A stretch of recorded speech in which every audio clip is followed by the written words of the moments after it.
Salut à tous et à tous, bienvenue pour cette nouvelle vidéo d'Info Intox.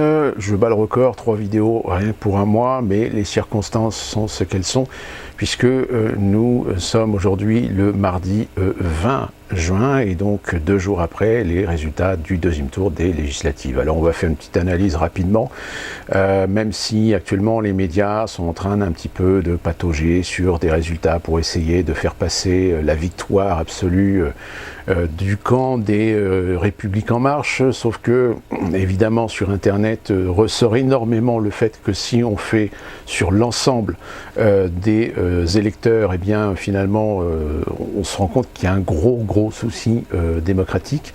On va voir ça tout de suite, et on va parler en deuxième partie, on va parler un petit peu de ce qui est en train de se passer en Syrie, parce que là ça commence un petit peu à monter crescendo, ce qui est un petit peu problématique, parce qu'on ne sait pas trop exactement comment ça va monter. Et puis on va faire 2-3 petites actus rapides du moment. Voilà, c'est parti, on y va. Alors les législatives 2017, deuxième tour. Ça y est, enfin, les Français sont débarrassés de leur part d'élection, de leur part de vote. Parce que c'est vrai que là, ça a été quand même relativement lourd. Parce que si on inclut aussi les primaires, donc ça fait 2 votes primaires pour la gauche, 2 votes primaires pour la droite, ça fait 4 votes. Plus les présidentielles, ça fait 6 votes. Et là, plus 2 votes pour les législatives, ça fait 8 votes. C'est-à-dire qu'en gros, les Français ont été appelés à voter 8 fois en l'espace de 6 mois. Ce qui est quand même assez, voire un petit peu plus, puisque je crois que les primaires de la droite avaient eu lieu au mois de décembre-novembre, je ne sais plus exactement. Mais enfin voilà, ça y est, les votes sont terminés, maintenant on sait à quoi s'en tenir. Donc le deuxième tour, on a déjà un chiffre qui peut peut-être paraître un petit peu bizarre, parce que sur le premier tour on était sur 47 570 988 inscrits, et le deuxième tour 47 292 967 inscrits. La différence entre les deux, c'est tout simplement parce que le deuxième tour, eh bien, on a fait voter qu'en fait les gens qui avaient encore besoin de voter, c'est-à-dire qu'au premier tour, il y a eu 4 candidats qui ont été élus dès le premier tour. Donc en fait, les électeurs de ces 4 circonscriptions, tout simplement, n'ont pas été appelés aux urnes ce dimanche 18 juin. Ensuite, d'autres chiffres. Alors là, par contre, évidemment, aussi, on a sur le premier tour, on avait déjà 51,30% d'abstention, ce qui équivaut à peu près 24 403 480 électeurs. Et sur le deuxième tour, on est quand même à 57,36. Donc là, c'est le chiffre définitif, c'est-à-dire qu'il y a 27 125 535 Français qui sont en capacité de voter, qui sont inscrits sur les listes et qui n'ont pas voté, c'est-à-dire qui ne se sont pas déplacés. Je rappelle la petite nuance entre l'abstention, le nul et le blanc, c'est que l'abstention, ce sont des gens qui n'ont pas été votés. Le blanc, c'est quelqu'un qui a voté blanc, c'est-à-dire qui n'a pas mis d'enveloppe dans l'enveloppe.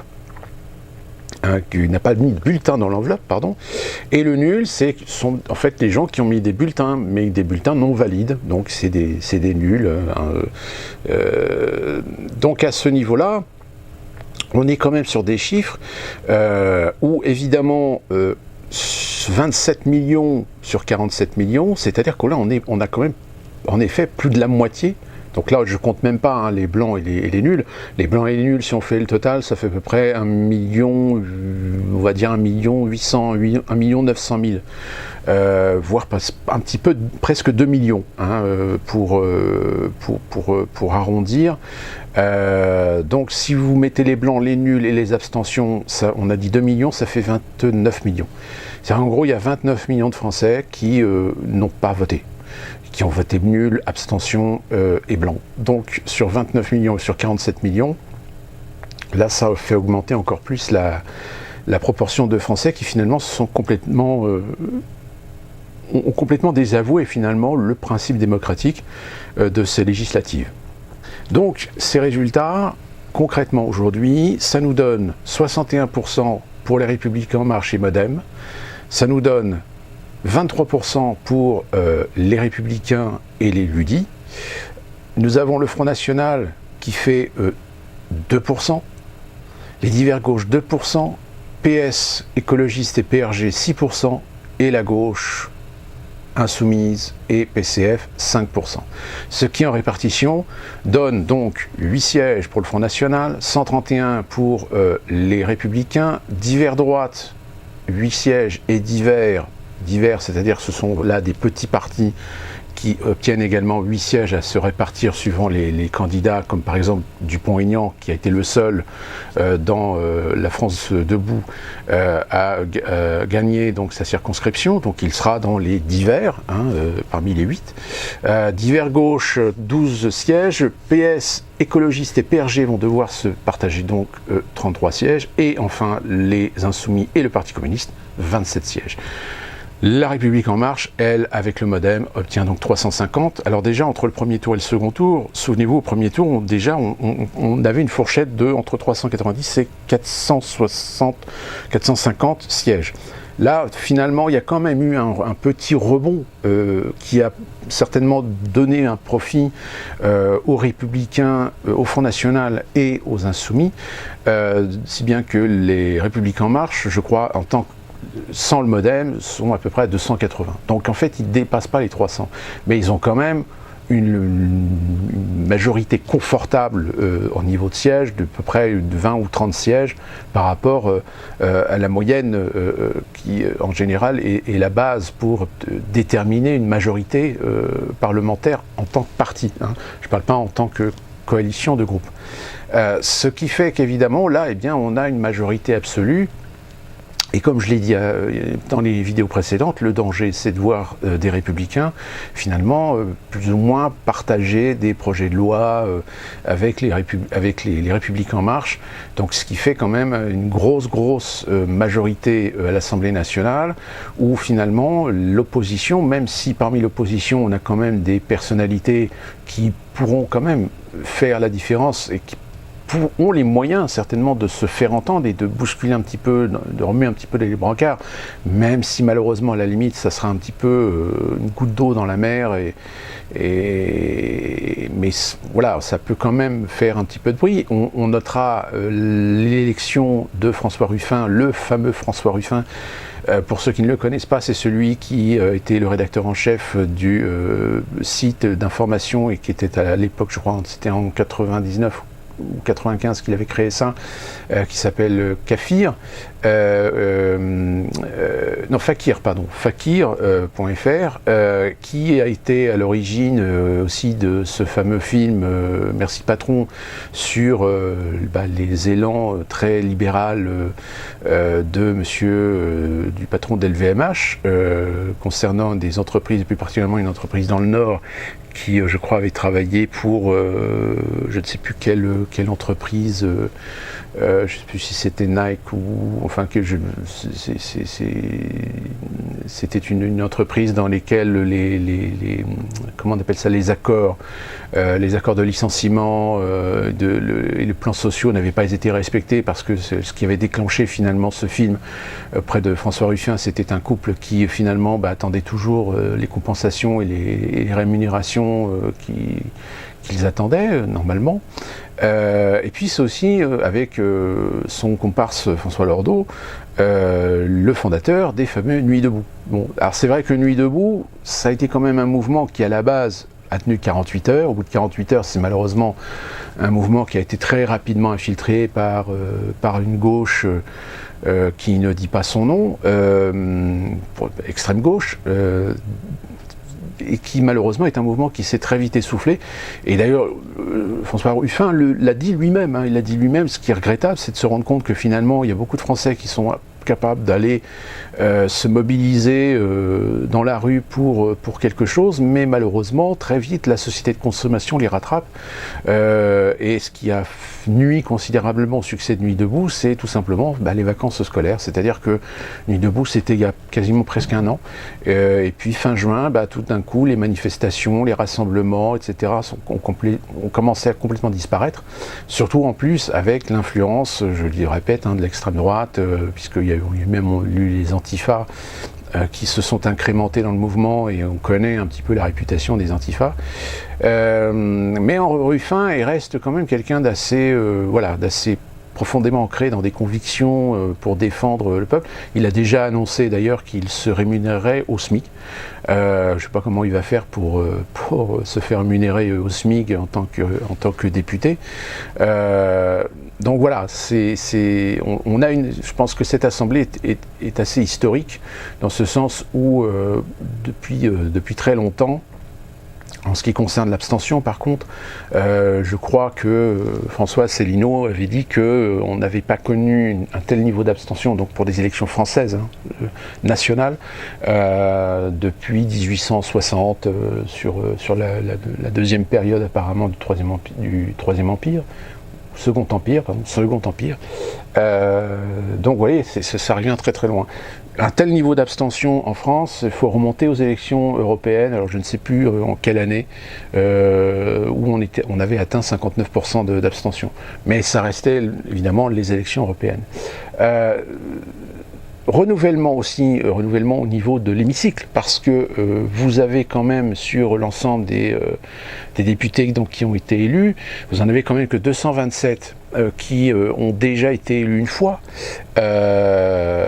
Sur 146 sortants, vous en avez 204 donc qui sont de la chair fraîche, 204 nouveaux élus.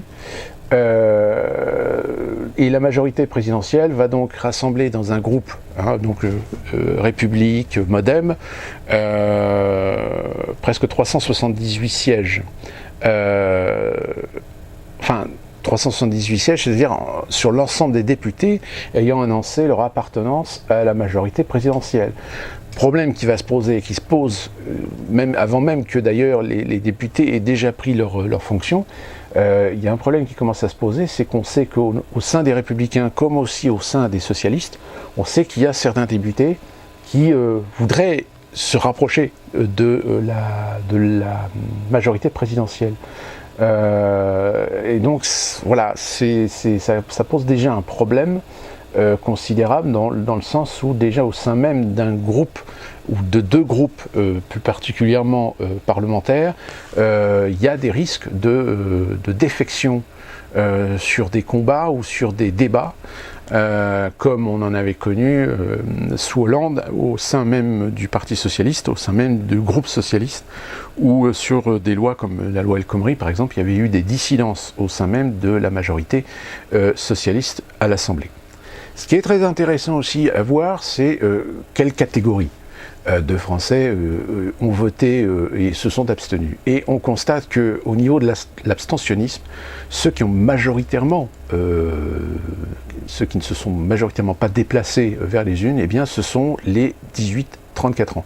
C'est-à-dire qu'entre les 18-24 ans, 74% d'entre eux ne se sont pas déplacés, et entre les 25-34 ans, 70% d'entre eux ne se sont pas déplacés. C'est quand même des chiffres énormes, ce qui démontre que les jeunes générations, les plus récentes générations, c'est-à-dire une ou deux générations aujourd'hui, eh bien, ont une désaffection envers la politique. On a aussi aujourd'hui une tendance qui ressort qu'on est sur une abstention au niveau social qui concerne plus particulièrement la couche sociale ouvrière et alors étonnamment les cadres. Donc on est quand même ouvrier et cadre, cadre étant donné qu'on peut considérer que les cadres sont des employés, des salariés d'entreprise, puisque en ce qui concerne les employés, on est quand même sur 65% d'abstention, profession intermédiaire 63%, et par contre les retraités, eux, ont été majoritaires à se déplacer, puisqu'on compte qu'à peu près il n'y a que 40% des retraités qui ne se sont pas déplacés pour les élections. Avec tous ces chiffres, avec tous ces éléments, qu'est-ce qu'on peut en conclure? On peut en conclure que finalement, la logique sociétale aujourd'hui politique française est morte. C'est-à-dire la politique traditionnelle du clivage bipartisme gauche-droite est en train de vivre ces derniers jours. Déjà le Parti Socialiste, on peut considérer que le parti est mort, puisque là apparemment il est question que le Parti Socialiste vende son fameux siège de la rue Solferino. Mais on constate donc que les jeunes générations ont véritablement une désaffection vis-à-vis de la politique. Après, au niveau des classes sociales, bien évidemment, la classe aisée, la classe confort ont voté les Républicains parce que c'est leur fonds de commerce, c'est défendre leur pain béni, même si ce n'est pas une grande majorité, puisqu'on a quand même un résultat qui concerne les Républicains, qui est assez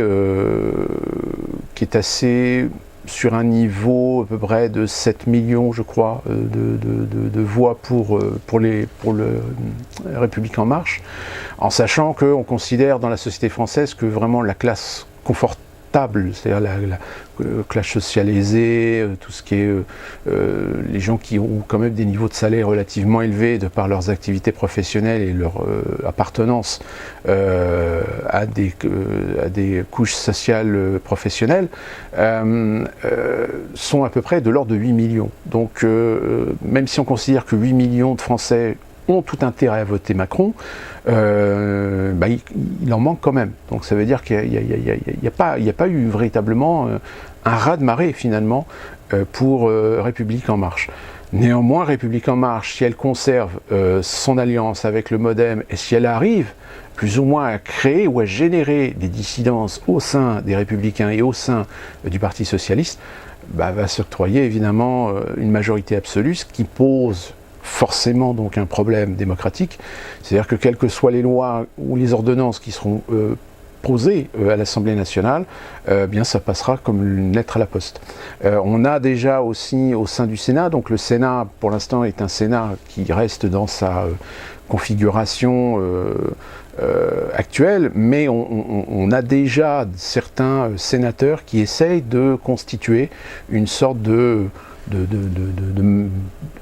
section parallèle, c'est-à-dire d'essayer au sein des Républicains et au sein des socialistes, au Sénat, d'essayer de tirer des gens vers la majorité présidentielle. Donc vous voyez, oui, on est carrément dans un système qui va être complètement absolu, alors que finalement, ce qui est le plus ignoble dans cette histoire, c'est que la République en marche obtient cette majorité avec seulement sur l'ensemble des électeurs, c'est-à-dire à la fois tous les gens qui ont voté, tous les gens qui se sont abstenus, mais même si on inclut aussi, enfin là le résultat je crois c'est 14%, c'est-à-dire que les Républicains accèdent aujourd'hui à une majorité avec seulement 14% de l'expression d'un électorat français. C'est-à-dire que c'est même pas 30 ou 40% pour, voilà, avec la répartition sur l'ensemble des partis ou des candidats des différents partis. À outil de comparaison, vous avez par exemple le Front National qui ferait 6%, alors que le Parti Socialiste, Écologiste et PRG ne font que 5%. C'est-à-dire que logiquement, le Front National fait plus de voix que le Parti Socialiste, etc. Alors, peut-être que vous avez vu ou que vous allez voir ou entendre des gens qui vont vous parler justement en nombre de voix, que oui, en nombre de voix, le Front National est le troisième parti, devant les Insoumis, devant le Parti Socialiste, même devant le MoDem. Si on retire le MoDem, le Front National est devant. Sauf que le problème qui se pose avec les législatives, c'est que les législatives, c'est une question de circonscription. C'est-à-dire que vous pouvez avoir 10 candidats républicains et 10 candidats Front National. Si vous avez 8 candidats Front National élus et que vous en avez que 4 qui sont républicains élus, le problème, c'est que chez les Républicains, ils peuvent avoir beaucoup plus de voix que le Front National. Pourquoi ? Tout simplement parce que les 8 candidats Front National sur 10 qui ont été élus dans les circonscriptions, ils ont été élus dans des circonscriptions peu peuplées. Alors que les Républicains, les 4 candidats républicains sur les 10 ont été élus dans des circonscriptions extrêmement denses en population. Donc c'est ce qui se passe aujourd'hui avec le Front National, c'est-à-dire que le Front National obtient un nombre important de voix, je crois qu'ils sont à 1 900 000, mais parce que leurs 8 candidats ont été élus dans des circonscriptions relativement très peuplées, comparativement à d'autres candidats chez les socialistes ou chez le MoDem, qui ont été élus dans des petites circonscriptions très peu peuplées. Donc vous voyez, donc ça ne en effet, c'est un petit peu bizarre parce que finalement, ça veut dire que les Français aujourd'hui ont, alors c'est une hypothèse, hein, mais peuvent très bien réussir à donner une majorité représentative à un pays avec seulement un tiers ou un quart d'un suffrage exprimé. Vous voyez, ça pose.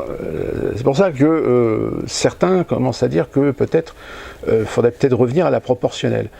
Le problème de la proportionnelle, et là j'en reviens à l'histoire, c'est-à-dire que si on regarde ce qui s'est passé pendant la 4ème République, c'est la raison pour laquelle d'ailleurs le général de Gaulle a mis en place la 5ème République, c'est qu'avec la proportionnelle, vous avez des chances d'avoir une instabilité et d'avoir un pays totalement ingouvernable. Tout simplement parce qu'avec la proportionnelle, vous constituez une assemblée complètement disparate, complètement avec une diversité de tendances politiques tellement différentes, que lorsque vous proposez des décrets, lorsque le gouvernement propose des lois et des décrets, eh ben, en général, il peut se passer que rien ne passe à l'Assemblée nationale et finalement, vous n'arrivez pas à gérer le pays, vous n'arrivez pas à gouverner le pays parce que tout ce que vous allez proposer, et parce que vous n'avez pas de majorité à l'Assemblée nationale, parce que justement vous avez une multitude de partis qui ont des sièges obtenus par le principe de la proportionnelle, finalement rendent le pays totalement ingérable. Donc c'est pour cette raison que le général de Gaulle a institué ce principe de législative par circonscription, pour avoir une homogénéité représentative. Le seul problème, c'est que il n'avait pas imaginé à l'époque que les partis politiques et les Français allaient majoritairement être complètement hors sol. C'est-à-dire que les partis politiques finissent par ne plus intéresser le peuple français, finissent par ne plus être crédibles aux yeux des Français, si bien que vous en arrivez aujourd'hui au résultat que l'on voit, c'est-à-dire à l'Assemblée nationale, une majorité obtenue par un pseudo-parti politique, parce que ce parti politique des Républicains en Marche a été créé une fois le Macron élu, c'est-à-dire que le République en Marche n'existait pas avant. Avant, c'était un mouvement, le mouvement d'Emmanuel Macron qui s'appelait En Marche, mais le parti politique lui-même, en fait, a été créé lorsque Emmanuel Macron a été élu président de la République. Donc c'est la première fois dans l'histoire qu'on voit ça. C'est-à-dire qu'une majorité est donnée à un parti politique qui n'existait même pas il y a encore un mois. Enfin, c'est formidable. Donc voilà, je pense qu'à mon avis, il y a un gros souci démocratique. Maintenant, savoir comment les Français vont réagir, là c'est tout le mystère, parce que on va voir comment les lois, comment les réformes vont arriver déjà aux oreilles des Français, parce que je veux dire que les médias vont tout faire pour faire du super emballage, de telle manière à bien embobiner tout le monde pour que les gens ne se rendent pas compte des conséquences que cela va avoir sur le plan sociétal, sur le plan social et sur le plan économique. Et déjà, on a déjà quelques petites idées, mais ça malheureusement, c'est toujours le problème des gens qui peut-être se contentent de forger l'opinion sur ce qu'ils voient chez BFM, chez TF1, chez France Télévisions, ou sur France Inter, Europe 1 ou RTL. Le problème, c'est que ces médias-là ne vont pas vous donner les petits points de détail qui sont très importants à savoir pour bien comprendre que ça va être une arnaque et que forcément vous allez être tôt ou tard, quel que soit votre rang social, éclaboussé. Ne serait-ce que déjà la CSG qui va poser un énorme problème au niveau de certains retraités qui ne touchent que de très petites retraites. Quand vous avez monsieur le ministre Édouard Philippe qui considère qu'un retraité qui touche plus de 1200 € net est un privilégié, je pense que là, ça veut tout dire. Je pense que là, va y avoir de gros soucis. Maintenant, en matière de réaction, qu'est-ce qui va se passer? C'est pour cette raison que je pense que maintenant que Jean-Luc Mélenchon, malgré que personnellement je pense qu'il a raté le coche, mais il a quand même réussi à sauver les meubles pour son parti, il a réussi quand même à décrocher un groupe parlementaire, avec quand même Ruffin dans ses rangs. Maintenant on va voir ce qu'il va donner, on va voir ce qu'il va donner au niveau de l'Assemblée nationale, on va voir comment il va agir, tout comme le Front National aussi. On va voir comment ils vont réussir à s'imposer face à cette majorité qui, de toute façon, si elle le veut, elle peut très bien laisser ces partis d'opposition faire leur spectacle, faire leur show à l'Assemblée nationale. De toute façon, une fois qu'ils votent, ils votent. Hein. Même les motions de censure qui pourront être déposées peuvent déposer 500 motions de censure. De toute façon, ça passera quand même, quoi. Donc voilà, ça posera un gros souci. On passe tout de suite à la suite. La suite, c'est tout simplement la géopolitique. Alors, on n'entend plus trop parler de ce qui se passe avec la Corée du Nord, même si là l'actualité est de retour concernant la Corée du Nord, parce que vous savez qu'il y a un jeune étudiant américain qui a été libéré, mais dans un sale état, parce qu'il a été restitué dans le coma, et malheureusement ce jeune homme est décédé. Donc ça pose déjà, évidemment, un jeune américain qui a été emprisonné, apparemment, soit la version officielle, c'est parce qu'il a voulu tenter de voler une affiche. Bon, on ne sait pas exactement quel est le statut de ce jeune homme. Peut-être qu'en effet, c'était peut-être un espion américain, quelqu'un qui travaillait pour la CIA. Évidemment, on ne peut pas le dire. Enfin bon, peu importe. C'est quand même dramatique pour sa famille. Et on a appris que les deux porte-avions américains, le Reagan et puis je ne me souviens plus le nom du deuxième, sont en partance donc pour au large des côtes nord-coréennes. Mais là, ce qui nous rappelle à notre souvenir, c'est la Syrie. C'est vrai que la Syrie, ça continue un petit peu à se batailler entre les rebelles, entre les djihadistes. Sauf que là, ça monte un petit peu crescendo. Ça monte crescendo pourquoi? Tout simplement parce que, comme vous le savez, la semaine dernière, il y a eu un attentat à Téhéran. Et cet attentat a donc été revendiqué.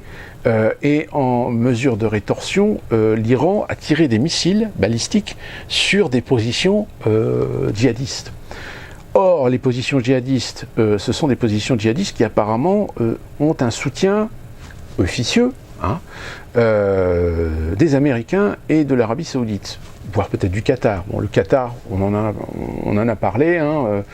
Là, c'est bizarre, on a quand même les États-Unis qui ont annoncé officiellement que il ne prenaient pas parti en faveur de l'Arabie Saoudite dans ces décisions et que donc ils gardaient leur confiance envers le Qatar.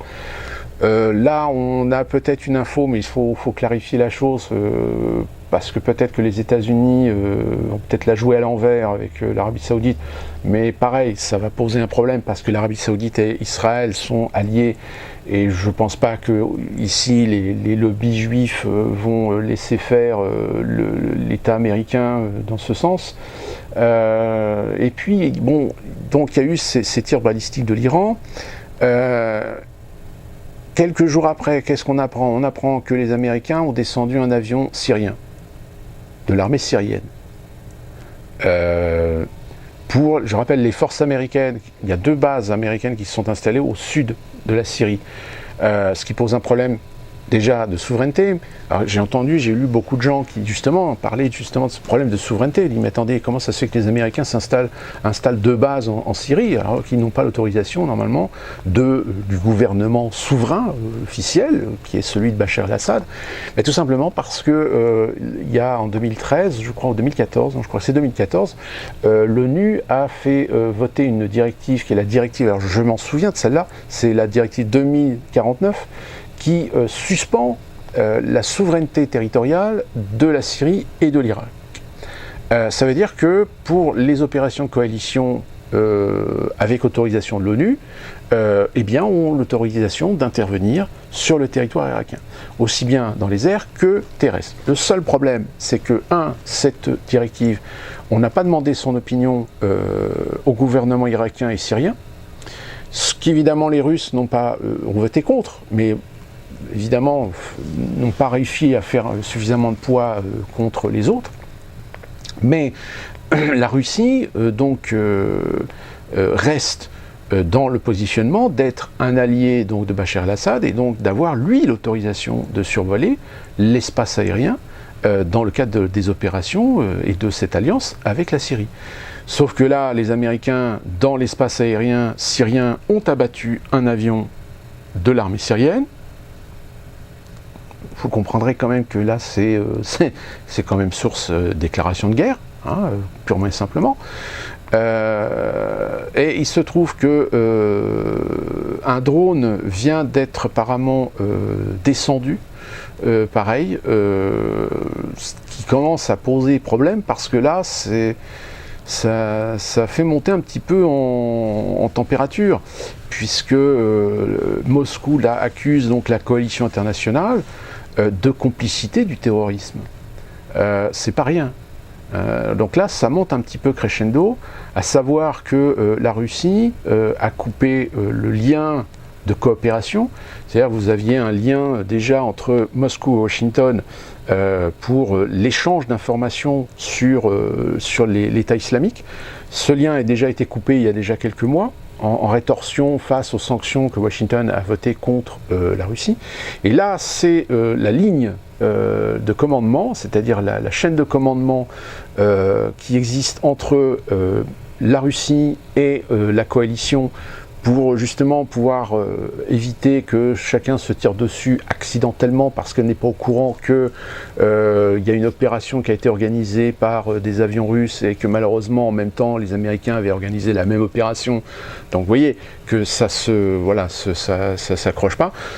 Les Russes ont décidé de couper court à cette ligne. Donc ça veut dire que là, toutes les opérations aériennes qui vont être organisées à la fois par la Russie et les Américains, ou voire même les Européens, que ce soit par les Britanniques, par l'Arabie Saoudite, par la France aussi, ça va être à l'aveugle.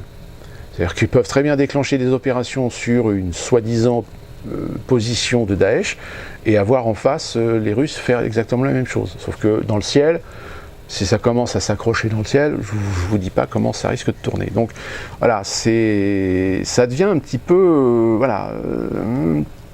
commence à titiller un petit peu. En sachant, et je le rappelle, j'ai déjà dit dans une vidéo, les Américains n'ont absolument pas les moyens aujourd'hui de partir tout seuls. Ils ont besoin d'une coalition, surtout avec les Européens. Raison pour laquelle d'ailleurs Donald Trump s'est pas gêné de faire un petit rappel à l'Allemagne qu'elle ne respectait pas ses engagements vis-à-vis de l'accord de l'OTAN signé en 2016 pour passer à alors je crois que c'est 2% ou 2,5% du PIB pour le budget militaire. Donc voilà. Et on a encore une preuve là récemment, parce que c'est un incident malheureusement qui est dramatique parce qu'il y a quand même eu des morts, mais quand vous avez un destroyer qui trouve le moyen de se faire percuter par un bateau commercial philippin, on a envie de se poser la question, mais comment est-ce qu'un destroyer américain n'a pas vu arriver l'autre bateau? Je veux dire, même il peut faire nuit, il peut y avoir un brouillard à couper au couteau, c'est quand même un navire qui a quand même des outils. Des outils radars. C'est-à-dire que si ce destroyer n'a même pas vu arriver un bateau commercial philippin, c'est-à-dire que ce destroyer, soit il y a une incompétence quelque part, ou soit il y a un gros problème technique, c'est-à-dire que ce destroyer est une cible sensible parce qu'il n'est pas capable de voir arriver un ennemi. Vous voyez ce que je veux dire? Il y a quelque chose de bizarre dans cette affaire. Bon, malheureusement, il y a, je crois, 6 ou 7 morts dans cet accident. Et même si les médias américains couvrent un petit peu l'actualité, parce que faut savoir qu'il s'est quand même écoulé 24 heures entre le moment où sur Internet on a eu l'info et où les premières chaînes américaines en ont parlé. C'est marrant aussi de voir ça, c'est que se rendre compte que et c'est pour ça que l'Internet, la liberté sur Internet est quand même importante, parce qu'on arrive quand même à avoir des informations, qu'on se rend compte que les médias américains mettent parfois une journée entière, voire 12 heures, 24 heures, avant de réagir. C'est-à-dire que sur Internet, on a déjà des tas de médias qui en parlent, qui rendent compte d'un événement, qui rendent compte d'un phénomène, alors qu'ici aux États-Unis, vous avez les chaînes de télé, CNN, CNN est une des premières généralement à tout balancer, mais des fois à partir dans tous les sens et raconter un petit peu n'importe quoi. Mais vous avez d'autres chaînes comme ABC, CBS, MSNBC, qui sont un petit peu lents à la détente parfois, sur des informations qui peuvent mettre un petit peu à l'épreuve la réputation, la qualité de l'Amérique à résoudre ses problèmes. Sauf que là, évidemment, un destroyer qui se fait défoncer le côté par un bateau commercial, ça la fout mal quand même. C'est quand même dommage. Donc voilà, à suivre un petit peu ce qui se passe en Syrie, parce que là c'est en train de se chercher un petit peu des poux dans la tête.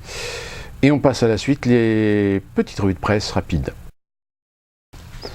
Petite revue de presse rapide sur quelques petites informations quand même à savoir, très importantes. On a appris que le Conseil d'État a enfin rendu son rapport sur la situation de l'état d'urgence.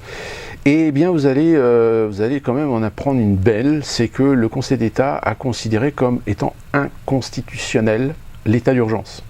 Hein. Alors quand vous savez que le gouvernement veut institutionnaliser l'état d'urgence, c'est-à-dire le rentrer dans le droit commun, parce que, comme beaucoup le disent, hein, maintenant on a mis le pied dedans et ça va être difficile d'en sortir, et d'ailleurs c'est pour cette raison qu'il n'y aura aucune volonté politique d'en sortir, et autant l'institutionnaliser, c'est-à-dire le devenir permanent. Sauf que le problème, c'est voilà, le Conseil constitutionnel trouve que l'état d'urgence, dans l'état où il est aujourd'hui présenté et dans l'état où il a été institué, est anticonstitutionnel. Donc voilà, l'information elle est officielle, vous pouvez regarder hein, sur le blog, il y a même l'adresse du site officiel du Conseil constitutionnel avec cette information.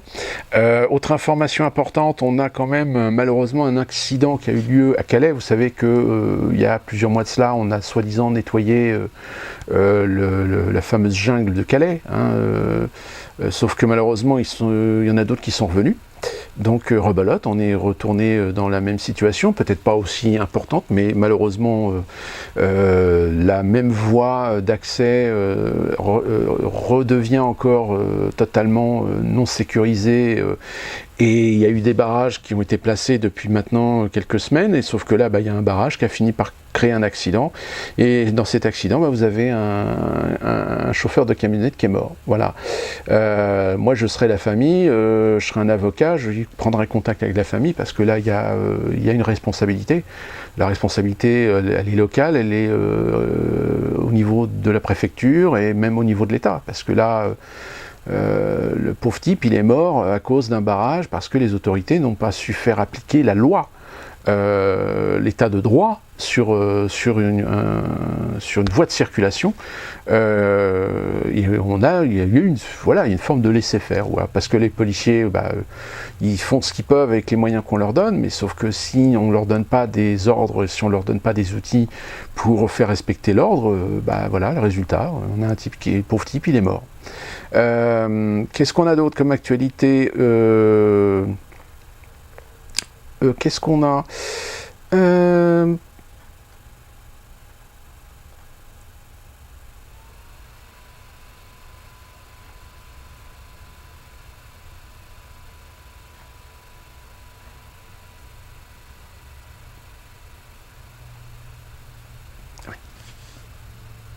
Autre information, vous avez entendu parler, c'est alors l'attentat raté.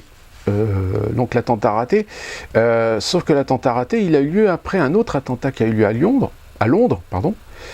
Sauf que l'attentat de Londres, on n'entend plus parler. On n'entend plus parler, pourquoi? Parce que là, c'est malheureusement des passants près d'une mosquée qui ont été blessés, je crois qu'il y a quelques morts. Et là, tout d'un coup, je ne sais pas si vous avez remarqué, mais c'est passé à la trappe. C'est-à-dire qu'on n'entend plus parler. C'est-à-dire que là, c'est clair que là, il s'agit d'un acte de vengeance. On va peut-être faire passer ça sur un déséquilibré qui a voulu se venger certainement contre des musulmans, mais finalement sur des musulmans complètement innocents.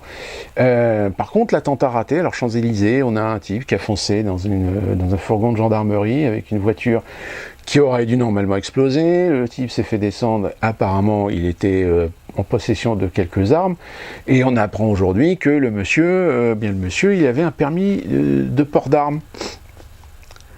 Fichier S en plus, un fichier S avec un permis de port d'armes.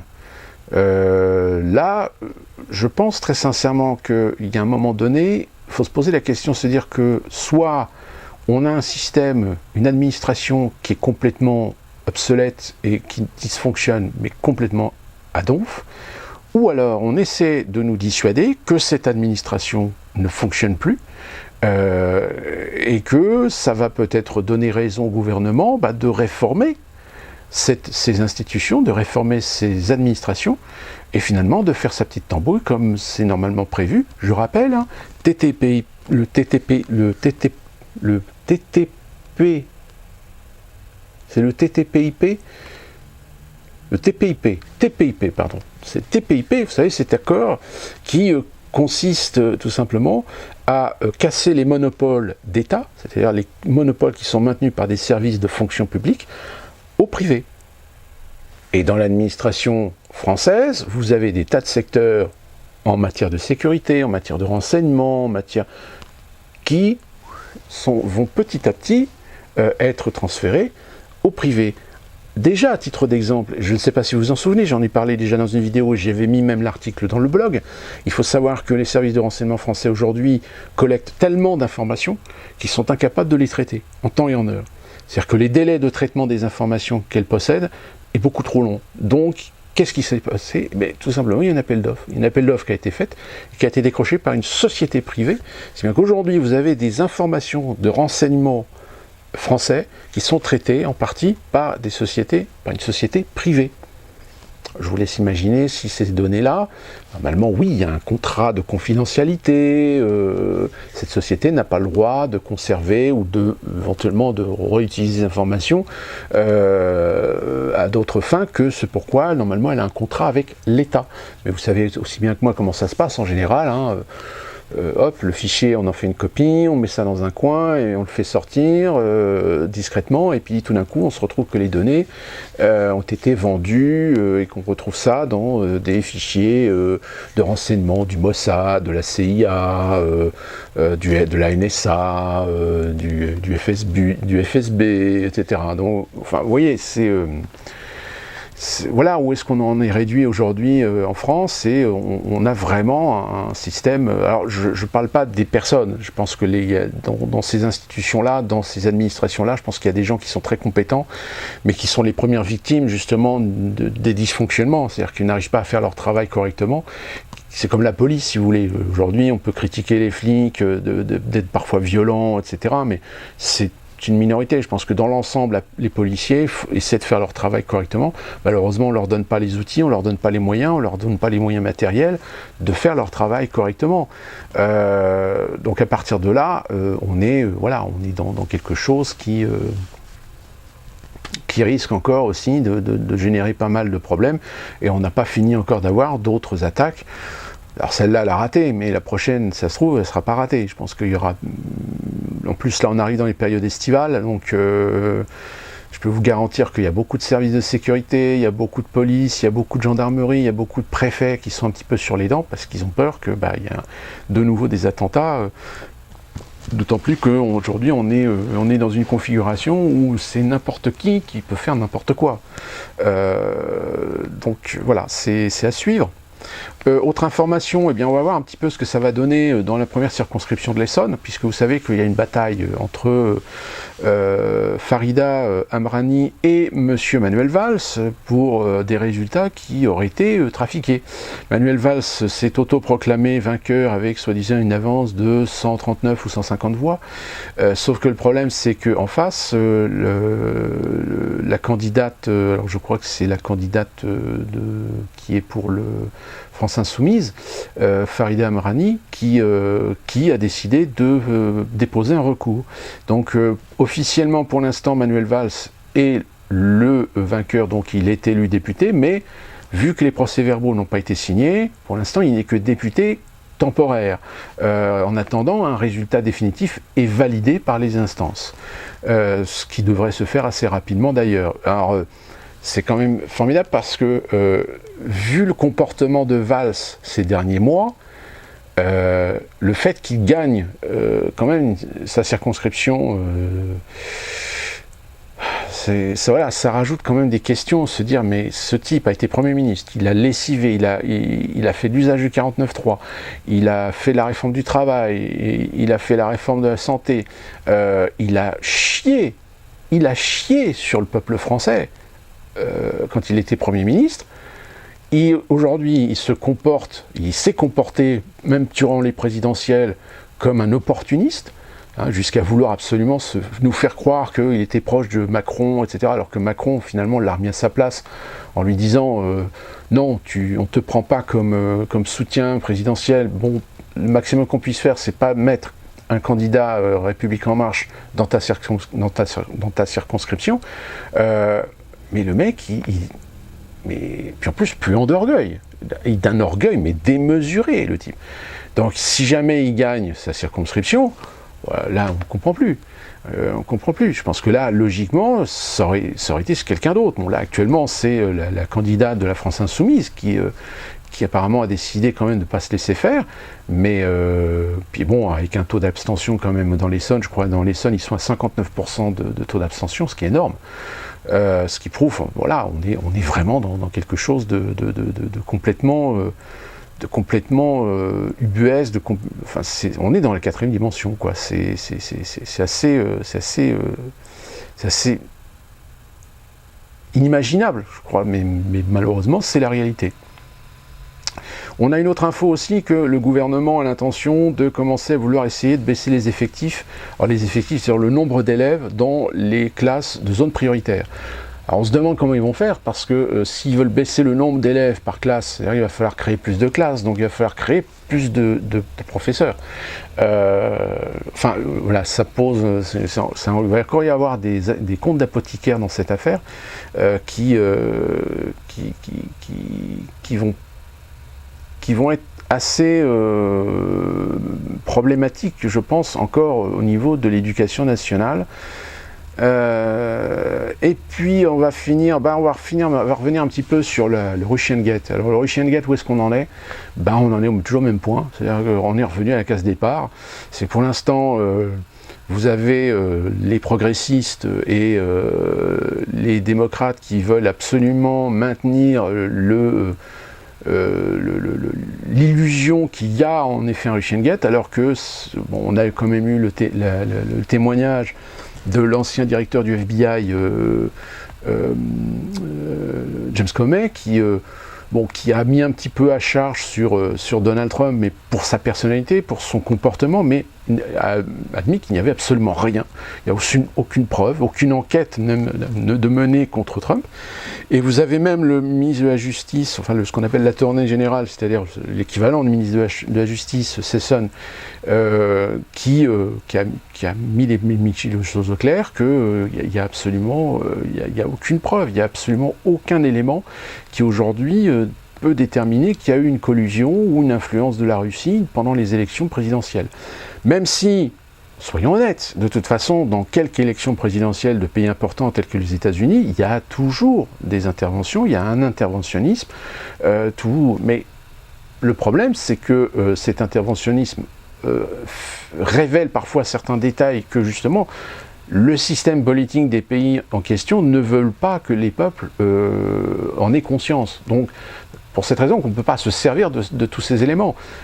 On sait par exemple qu'il y a eu des infiltrations de pirates qui ont certainement travaillé pour la Russie, mais dans ce cas-là, pourquoi est-ce qu'on n'en fait pas un procès? Pourquoi est-ce qu'on n'en fait pas une enquête? Tout simplement parce que malheureusement, s'il y a enquête, et si on établit qu'il y a bien eu des piratages faits par des gens dont on sait qu'ils sont plus ou moins les bras armés du FSB russe pour le compte du Kremlin, le Kremlin, qu'est-ce qu'il va faire pour se défendre? Lui aussi, il va balancer ce que font les Américains. Ce que font les Américains, les hackers américains, ou les hackers directement ou indirectement pour la CIA. Donc là, c'est un déballage. Et d'ailleurs, je rappelle que Poutine l'avait officiellement annoncé, qu'il a dit que si on continuait à le titiller comme ça avec cette affaire, lui, il allait faire des révélations à pas piquer des hannetons. Donc tout d'un coup, à Washington, il y en a qui se sont dit, bon, on on ne se sert pas de ce que l'on a de sûr, mais il faut trouver autre chose. Il faut trouver quelque chose pour incriminer Trump et ne pas trop titiller les Russes. C'est-à-dire dissuader les Américains que c'est vrai, convaincre les Américains que c'est vrai et démontrer aux Américains que c'est vrai et que fatalement Trump, il faut l'incriminer, il faut le discréditer. Sauf que malheureusement, il n'y a rien. Finalement, la justice américaine a été obligée de conforter ce Russian Gate en ouvrant une enquête sur Donald Trump. Finalement, Donald Trump maintenant va être sujet à une enquête pour savoir connaître un petit peu plus. Mais le problème, c'est que les médias américains continuent à alimenter la suspicion en étant presque, en poussant le vice à laisser sous-entendre aux Américains que, on le sait, c'est vrai. C'est vrai que les Russes ont fait de l'interventionnisme dans la campagne présidentielle américaine, et les progressistes, les démocrates, sont convaincus que c'est à cause de la Russie que Hillary Clinton n'a pas été élue. Alors qu'en réalité, Hillary Clinton a échoué à cause de James Comey et de sa fameuse lettre qu'il avait émise 2-3 jours avant l'élection du 8 novembre. Et c'est la raison pour laquelle James Comey a été viré du poste de directeur, parce que dans les petits arrangements entre républicains et démocrates, les républicains ont accepté de donner la tête de Comey aux démocrates, parce que les démocrates considèrent que c'est à cause de Comey si la Maison-Blanche leur a échappé. Mais ça, évidemment, ça, c'est quelque chose dont on ne parle pas aux Américains. Les Américains ne sont absolument très peu comprennent ça, mais la majorité d'entre eux sont convaincus que si Hillary Clinton a perdu les élections, c'est à cause de la Russie. Voilà, c'est idiot, parce que ces gens-là, dès que vous leur posez la question, ils disent comment vous le savez? Parce qu'on le sait. Et vous le savez comment? Vous le prouvez? Il y a quoi? Il y a un élément, il y a une preuve, il y a qui? Des noms? Voilà. Non, non, il n'y a rien, c'est vide. Votre dossier, il est vide. Mais comme il ne faut pas aller trop loin avec ces gens-là, parce que sinon, au bout d'un moment, ils finissent par se trouver un petit peu, pas offusqués, mais voilà, au bout d'un moment, ils ne vous parlent plus, parce que forcément, vous les avez coincés dans un coin face à leurs propres conneries, quoi. C'est malheureux à dire, c'est comme ça. Donc voilà, le Russian Gate, on entend encore un petit peu parler, mais je vous le dis, le dossier est vide pour l'instant. C'est beaucoup de blabla, c'est beaucoup de show, ça gesticule de partout, pour en final... il n'y a rien, voilà, il n'y a rien du tout. Qu'est-ce qu'on pourrait donner d'autre? Ah oui, juste avant de terminer, petite quand même information qui est passée un petit peu inaperçue aussi dans les médias mainstream, c'est que dans les divers, vous avez quand même 3 députés du parti PR Corsica, c'est-à-dire c'est le mouvement nationaliste corse. C'est-à-dire que là, c'est pareil, c'est historique.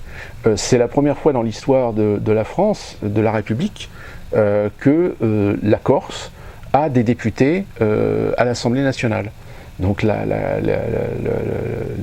y a donc 3 nationalistes corses qui sont aujourd'hui députés. Donc les Corses aujourd'hui sont relativement fiers. Ils l'ont fêté d'ailleurs, à juste titre. Donc c'est le parti pour la Corse, donc PR Corsica, qui le 18 juin a, pour la première fois dans son histoire, réussi à mettre 3 députés corses à l'Assemblée nationale. Voilà, c'était la dernière petite information. Alors il y en a d'autres, plein, mais là je pense qu'il y a déjà pas mal de choses et le temps, la vidéo commence à être longue. Donc j'espère que vous portez bien, j'espère que vous suivez toujours l'actualité. N'hésitez pas à poser des questions, n'hésitez pas à l'écrire ici à cette adresse.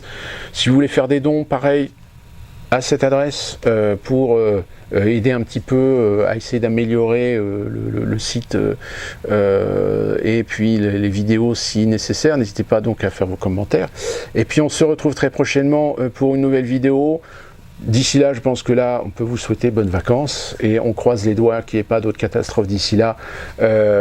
Alors soyez prudents, surtout si vous êtes dans des endroits très touristiques, surtout si vous êtes à Paris pendant cette période. Soyez voilà, très focus, comme on dit aux États-Unis, hein, soyez très attentifs à ce qui se passe autour de vous, et puis bah, portez-vous bien, et puis on se retrouve très prochainement pour une nouvelle vidéo de Info ou Intox.